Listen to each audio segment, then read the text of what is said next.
Yeah, so you've just figured out Pokemon cards are valuable, and if you're watching this, I'm guessing you've spent way more money than you ever thought you would have. In fact, if someone told you 5 years ago that you'd be dropping this much cash on Pokemon cards, you'd probably laugh. But here's the thing, there are 4 costly mistakes that make all the spending a total waste of money. And within this video, I aim to speed run some Pokemon collecting knowledge to ensure any money you spend today can actually be somewhat beneficial for your collection rather than wasted. You see, there's a problem with Pokemon cards, right? And that is the amount of cards that have been printed and are currently being printed. Now, as great as it is to have more cards in circulation, it also means far more risk for any purchases you make today, as there is high likelihood that many cards today will be considered junk in the future. There are few cards that are unlikely to drop in value in the long term, but I'm going to be speaking more about that in just a moment. When it comes to Pokemon cards, there are a lot of different groups involved. You've got players, the both casual TCG fans and competitive players who love playing the actual trading card game. Then there are the collectors who focus on building amazing collections, and you've also got the investors who see the cards as valuable assets. And we can't really just forget the casual fans who just enjoy the nostalgia of Pokemon cards. There's such a wide variety of people that make up the Pokemon card community, and honestly, what makes it so special is that there's so many different people involved. However, there's also a bit of tension within the Pokemon collecting world, specifically between the collectors and the investors. Now, I don't like giving terms or labels, but for the sake of simplicity for this video, I'm going to do it right here to illustrate what's actually happening at the moment. Especially if you're new to the hobby, you may not be aware of this, right? So the 2 different types of people you have that are kind of butting heads are the collectors and the investors. Now, I'm going to explain why these terms don't actually mean that much in just a second, though again, I think this simplicity helps the example. So let's start with the collector. Now, the collector believes that Pokemon cards and collecting is a hobby and you should collect what you love, and if it gives you enjoyment, you shouldn't worry about the value.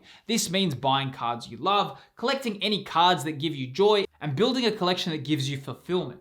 The collector loves ripping packs, setting goals to complete master sets. They may even set some creative goals, such as collecting each card that they love in a different language. And they have a very fluid aspect to collecting Pokemon cards. Now, let's look at the investor, right? So the investor has more of a profit-focused overlook on the hobby. They hope that some of their cards can rise in value, and they like to buy their products with thought behind it. They also enjoy seeing their collections grow in value. Now, investors generally place higher focus on graded cards and sealed products. Sealed products are an important aspect to people who invest in collectibles, and investors usually like to cross their T's and dot their I's when it comes to buying their products. It's more of a strategic way to thinking about buying Pokemon cards. Now, I just mentioned before that these terms are kind of pointless, and the main reason for that is because there's very few people who sit in the extreme of both camps. Most people are a blend of both. In fact, it's very rare to have someone on one extreme. For example, I love collecting Pokemon cards, though at the same time, I do try to tailor my purchases in a way for them not to be dead money, as at this point in my life where I'm at right now, I like that some of my collectibles that I spend money on today can appreciate, and it makes me feel more comfortable about buying them, right? Though at the same time, I have a huge passion for Pokemon collecting, and I would never buy a product because I think it's just gonna rise in value. If I don't want it in my collection, I don't buy it either. So I like to try kind of mix the 2 together. And at the same time, I think most people do start out as collectors, and as they spend more time within the hobby, they kind of slightly transition into a more investment-like mindset. And I don't think many people actually start out as investors. It's kind of a progression that happens slowly of months and years being involved within the hobby, right? Now, also, if it is your first time here on this channel, I'd just like to say, hi, my name is Phil. I do run this Pokemon collecting and investing YouTube channel, and I do try to share some of my practical life experiences outside of Pokemon cards as well. If you feel this channel may fit your vibe, please feel free to subscribe. I'd honestly love to have you on board. So mistake number 1 is cheaping out on grading your cards. So have you ever heard of the phrase,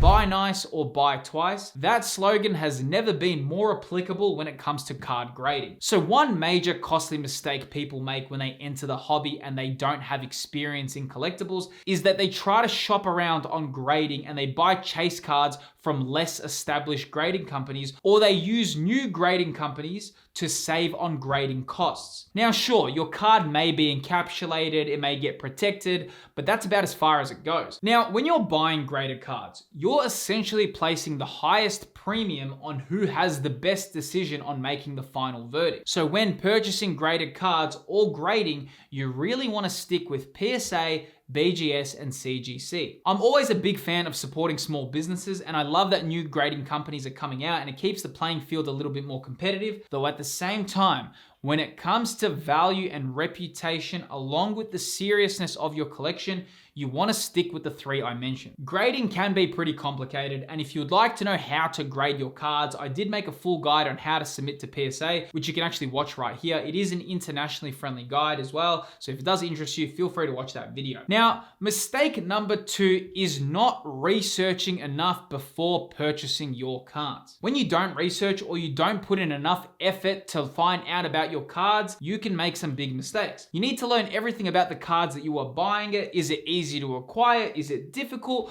All these aspects are super important when it comes to collecting and investing in collectibles. You need to have a very open mindset to learning, because thinking you know everything about Pokemon cards is the equivalent of like saying that you're gonna one day catch the horizon. You just won't be able to know everything within this hobby because new sets and new cards are constantly releasing. And even me, as someone who creates content on Pokemon cards on YouTube, I am still learning something new every day when it comes to Pokemon cards. It can seem very simple at first, right? Like you're just opening Pokemon cards, you're learning about them, though it gets very overwhelming quite quickly. Though that's why watching videos like this and engaging with the community is really important to learn about the hobby. And one great way to stay up to date with the Pokemon collecting and investing world is through my channel's Discord server. There are actually specific sections to ask questions about products. You can also share your latest pack openings, and you can engage with some very experienced collectors. Some of the community members within the Discord have an incredible wealth of knowledge relating to Pokemon cards, and they're very active within the server. So feel free to join and engage with the community. You can actually find the invite within the video's description. Okay, so number 3 is thinking people who invest in collectibles ruin the hobby.